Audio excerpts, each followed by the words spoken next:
Boa noite, gente, dando prosseguimento aos nossos vídeos aqui.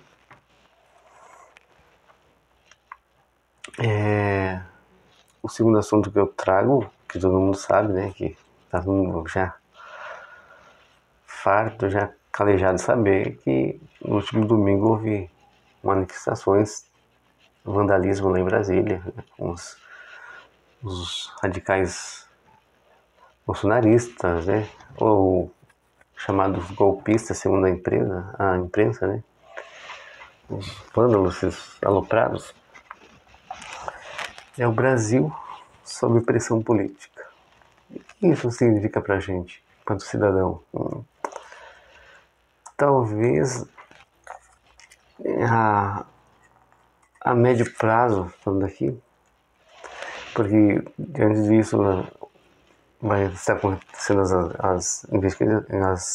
os processos de investigação para ver quem que foi os autores, os financiadores desses atos de vandalismo lá.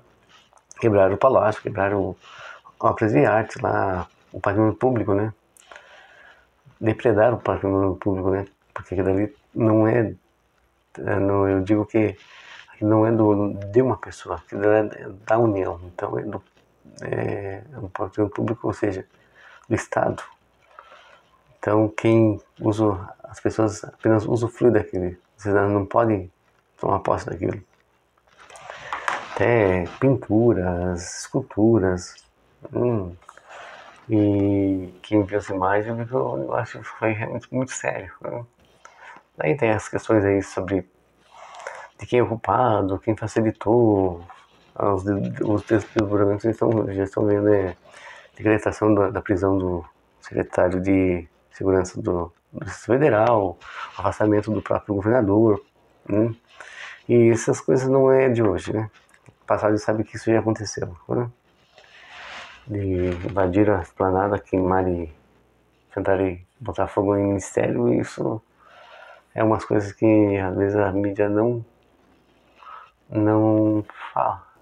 fala ou prefere omitir, né? Então, mais interessado no que está acontecendo agora, o fato do agora. E o que significa para o Brasil sob pressão? É essa estabilidade política, né? As pessoas até acreditam lá que isso vai acabar impactando, porque isso, toda essa situação acaba criando uma espécie de segurança jurídica, né? As pessoas daí, o que acontece em termos econômicos isso? O investidor acaba não vindo para cá porque não se sente totalmente confiante em investir aqui no nosso país. Por causa do que acontece, né? Então o mercado fica receoso, você viu que as bolsas também acabaram, isso se refletiu também, embora houve muito apoio global pelo mundo e pela defesa da democracia brasileira. E, por exemplo, a grande questão que eu vou colocar para vocês aqui, por exemplo, o Brasil vive isso, toda essa estabilidade política acaba interferindo no próprio funcionamento do país, porque a nossa cultura, o Brasil, enquanto um país de estrutura burocrática muito complexa, isso acaba impactando. Isso é muito diferente de outros países que, embora tenham crises políticas, o país continua funcionando, mas isso é uma questão de cultura, de sistema, né? Você vê lá, Israel, na Europa, tem essas desavenças políticas, esse fervor mais de massa descontente, de manifestante, como na França, mas nesse sentido os países lá funcionam. Diferente daqui do Brasil, que isso acaba impactando em muita coisa, né? Na economia, na projeção de gastos públicos, como está acontecendo no Brasil, né? Isso também acabou potencializando aí a proeminência de figuras aí, como o próprio Alexandre de Moraes, que é um ministro que é muito controverso, porque ele divide opiniões, né? Para alguns ele é um herói, para outros seria um carrasco, para outros seria um traidor ou um vendido, mas sabe que a questão ali dos seis poderes é muito complexa, não é uma coisa muito simples de você explicar como acontece, como não acontece. Então, essas coisas ainda nós estamos sob a pressão e não sabemos até quando isso vai passar, né?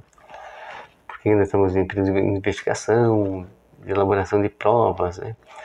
E você está vendo os desdobramentos aí, prisão, isso pode até ser a prisão do ex-presidente Bolsonaro, o que seria, eu vejo também que seria um pouco delicado também, mas se a pessoa participou, ela deve pagar pelos seus atos, né? Então a gente está numa, tipo assim, numa corda bamba o país, porque a gente não sabe que se o balanço vai ser forte para poder continuar nesse equilíbrio. O país tanto procura, por exemplo, como eu falei no vídeo passado, o processo de pacificação não seria fácil.